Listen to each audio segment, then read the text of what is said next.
अस्सलाम वालेकुम। ये देखिए मेरा स्पंज कितना सॉफ्ट है। मैं इसकी लेयरिंग कर रही हूँ। ऊपर की जो एक थोड़ी सी हार्ड लेयर होती है ना, उसको कटिंग कर दिया करें ताकि वो अच्छे से सोक हो सके। वो मज़े की भी नहीं लगती। Let's see.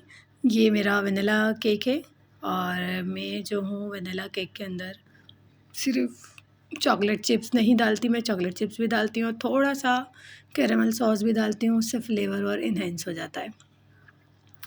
और ये ऑर्डर था मेरे इस दिन के 2 ऑर्डर थे और दोनों ही मेरे ऑर्डर जो हैं सेम थे। मतलब मेरी ही रेफ़रेंस पिक्चर भेजी गई थी और कहा गया था कि इसी पिक्चर्स इसी डिज़ाइन को आपने 2 कलर में बनाना है।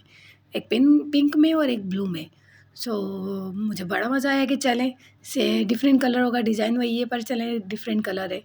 पर ये कि मेरी बहुत अच्छी कस्टमर है, बहुत अच्छी मेरी रेगुलर क्लाइंट्स में से मुझे ही सिर्फ़ ऑर्डर करती हैं और वो बहुत पसंद आते हैं उन्हें मेरे केक्स। तो बस ये है कि मैंने इसकी लेयरिंग कर दी थी। देखिए मैंने लेयरिंग के अंदर वनीला चिप्स डाले और कैरेमल सॉस डाली। अच्छा मैं जो हूँ और फ्लेवर्स बनाती हूँ पर जिस इलाके से आप लोगों को मालूम है कि मैं हूँ वाड़ा सिटी में, यहाँ पे लोगों को और फ्लेवर नहीं इतने समझ आते। यहाँ बेसिकली फ्लेवर्स बेसिक के स्पंजेस खाए जाते हैं। जैसे वनीला हो गया, पाइनएप्पल हो गया और चॉकलेट केक हो गया जस्ट। यहाँ ना फज केक इतना डिमांड है ना फिर और केक्स की इतनी है। सो मैंने इसकी लेयरिंग कर दी थी और अब इसको गर्म कोट करके मैं इसको फ्रिज में ठंडा होने रख दूँगी। अच्छा मैं आज आप लोगों को एक बात और बताती हूँ। कल के मेरे केक ऑर्डर के अंदर एक बैड एक्सपीरियंस हुआ। वो बैड एक्सपीरियंस ये हुआ कि मुझे बनाना था टॉप फॉरवर्ड केक और मैंने जब उस केक को बनाना शुरू किया और मैंने बहुत अच्छे से बनाया। लेयरिंग बहुत अच्छे से हुई। उस दिन जो कल का दिन गुज़रा मेरा वो सारा ही बुरा गुज़रा, यूँ कहना चाहिए। मैंने सुबह स्पंज बेक किया, पता नहीं क्या मसला था कि मेरा स्पंज बेक ही नहीं हुआ, डेंस हो गया। मैंने अगेन स्पंज बेक किया, फिर वो डेंस हो गया। तो बस इस चक्कर में मैंने थर्ड स्पंज बेक किया तो वो जाके बहुत अच्छे से बेक हुआ, डेंस नहीं हुआ। फिर मैंने उसको जो है लेयरिंग करी और चॉकलेट स्पंज था, चॉकलेट केक था, मैंने उसको लेयरिंग करी और लेयरिंग करके मैंने उसे फ्रिज में ठंडा होने रख दिया। देन जब मैंने उसकी फाइनल आइसिंग करी फिर वो फ्रिज में फिर रखा उसे ठंडा होने के लिए और जब मैंने फ्रिज से निकाला और टॉप फॉरवर्ड के लिए उसको खड़ा किया तो गाइस हुआ ये कि वो गिर गया। वो क्यों गिर गया? तो मेरा भी पहला ऑर्डर था इसलिए मुझे मालूम नहीं था वो क्यों गिर गया। तो इसलिए गिरा फिर मैंने बाद में सर्च किया तो पता चला कि वनीला स्पंज या चॉकलेट स्पंज के अंदर कि ये टॉप फॉरवर्ड केक इतने ज़्यादा स्टेबल नहीं रहते। फज के अंदर स्टेबल रहते हैं और विद बटर क्रीम। मैंने व्हिप क्रीम से बनाया था और फ्रेश बनाया था मतलब 1 दिन पहले से बना के नहीं रखा हुआ था। तो ये सारे इश्यूज़ उसमें मुझे समझ आए और फिर बस क्लाइंट थोड़ी-सी सैड हुई कि चलें कोई बात नहीं, डिज़ाइन तो वही है बस वो टॉप फॉरवर्ड नहीं रहा। तो ये कि मेरी ज़िंदगी का एक एक्सपीरियंस था जिससे मैंने बहुत कुछ सीखा। इसी तरह बेकिंग जर्नी में आप लोग भी आगे सीखते जाएँगे, जो लोग मुझे देख रहे हैं, जो मुझे फ़ॉलो कर रहे हैं, उन्हें भी कुछ ना कुछ सीखने को ज़रूर मिलेगा मेरी वीडियोज़ से। चलिए इस केक पे आ जाते हैं। देखिए मैंने इसको बिल्कुल लाइट ब्लू कलर की आइसिंग से इसको कवर किया था और फिर मैंने इसको जो है डार्क ब्लू डार्केस्ट शेड से फिर 1 एम नोज़ल यूज़ करते हुए इसकी फ्लावरिंग करूँगी। मतलब इसकी जो बेस थी ना वो मैंने बेस जो है बिल्कुल स्काई ब्लू रखी थी, लाइट सा ब्लू। और जब फिर इसकी मैंने नोज़ल से मैंने फ्लावरिंग करी तो वो शार्प ब्लू कह लें आप यूँ कह लीजिए कि फ़िरोज़ी रंग होता है ना, सेम वैसा कलर ये देख लीजिए। तो बस मैंने इसकी इस तरह फ्लावरिंग कर दी और फ्लावरिंग करने के बाद थोड़े से इस पे स्प्रिंकल छिड़के और डिज़ाइन रेडी। ये रहा मेरा 1 पाउंड का केक तो बस इसको जल्दी से हमने रेडी किया और फिर हम आ गए दूसरे केक की तरफ। अच्छा मेरे कल के जो केक की था ना ये कल का दिन तो ओवरऑल ही अच्छा नहीं गुज़रा। एक तो तबीयत ख़राब थी, ऊपर से फिर केक मेरा अच्छा नहीं बना, स्पंज अच्छा नहीं बना, पर अदरवाइज़ आप इन सब मिस्टेक से सीखते हैं। मैं भी अपने आप को अभी तक बिगिनर समझती हूँ, पर ये है कि मैं बहुत कुछ अपनी मिस्टेक से सीख भी रही हूँ और मैंने यही सीखा कि आपने अगर टॉप फॉरवर्ड केक का ऑर्डर लेना है, तो आपने जो है ऑर्डर लेना है फ़ज के अंदर और बटर क्रीम में।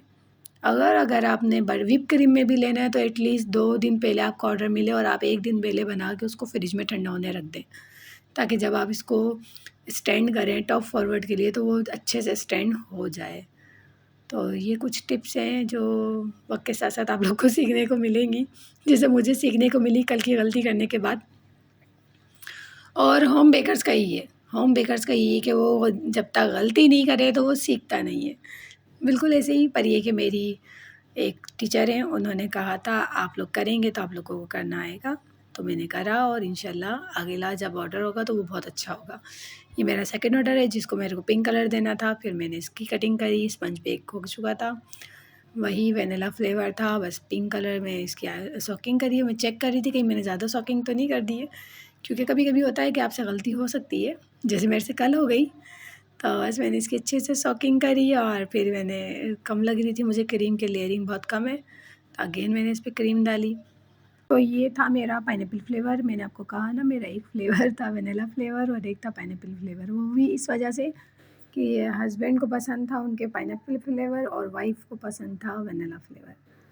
तो बस मैंने कलर चेंज कर दिए थे, मैंने इसका पिंक कर दिया था और उसका ब्लू कर दिया था कि चले कोई इश्यू नहीं है। वो असल में मुझे याद नहीं रहा था कि वाइफ़ को उनकी वेनिला पसंद है, तो मैं जो है वेनिला को पिंक कर दूँ। मुझे बाद में ख़्याल आया जब मैं कलरिंग कर चुकी थी। ख़ैर जब मैंने उसे फ़ाइनल गर्म कोट करके रख दिया था तब तक मेरा ये स्पंज बेक हो रहा था, तो मैंने इसे जो है फिर अब गर्म कोट करके फ्रिज में रखूँगी ठंडा होने। अब मैं इसकी गर्म कोटिंग कर रही थी और उसके बाद मैं इसे फ्रिज में रखूँगी ठंडा होने। अच्छा, कभी भी केक को आप लोग फ्रीज़र में नहीं रखिएगा, ये बात मुझे भी नहीं मालूम थी। मुझे भी पता चला जब मैंने बेकिंग की क्लास लेना शुरू करी, तो मुझे पता चला कि केक को कभी भी फ्रीज़र में नहीं रखना चाहिए, फ्रिज में रखना चाहिए। तो ये बात मुझे भी रिसेंटली ही पता चली, इतना एक्सपीरियंस करने के बाद। ये कि आप लोग को पता है मैं चीज़ें जो है ना, कभी भी मैंने केक बनाना जो है क्लास नहीं ली थी। मैंने यूट्यूब से सीखा है, पिछले 7 साल से मैं कर रही थी बेकिंग का काम, पर मैं यूट्यूब के ज़रिए कर रही थी। यूट्यूब से सीख-सीख के, शेफ़ नईम की रेसिपी से सीख-सीख के फिर आहिस्ता-आहिस्ता मुझे और बेकर्स पता चले, मुझे बहुत अच्छे-अच्छे बेकर्स मिले हैं। फिर उनमें से किसी एक बेकर से मैंने क्लास भी ली है ऑनलाइन, वो भी बहुत अच्छी है। मैं आगे उसकी वीडियो अपलोड भी करूँगी। विंटर से रिलेटेड केक है, क्रिसमस से थोड़ा-सा रिलेटेड केक है, तो उसकी वीडियो इंशाल्लाह आगे मैं आप लोगों के साथ लाज़मी शेयर करूँगी।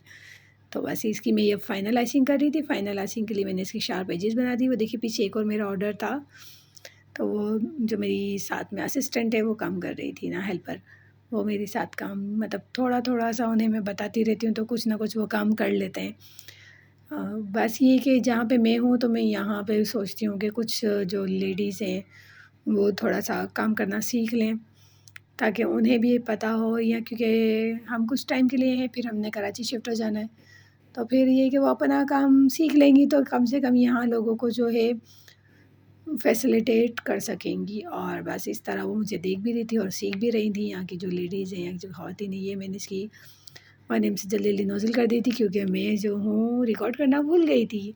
और ना इश्यू एक और भी है, मेरे मोबाइल की स्टोरेज फुल हो जाती है और मैं थोड़ी-सी लेज़ी हूँ इस मामले में कि कौन वीडियो अपलोड करे, क क्या कैसे वीडियो अपलोड करें, तो बस उस चक्कर में जो है मैं भूल जाती हूँ और भूल जाती हूँ तो फिर बस भूल जाती हूँ, सुस्ता जाती हूँ।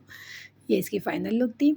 आई होप आप लोगों को मेरी ये भी वीडियो पसंद आएगी और प्लीज़ वीडियो को लाइक करें, सब्सक्राइब करें चैनल को। अल्लाह हाफ़िज़।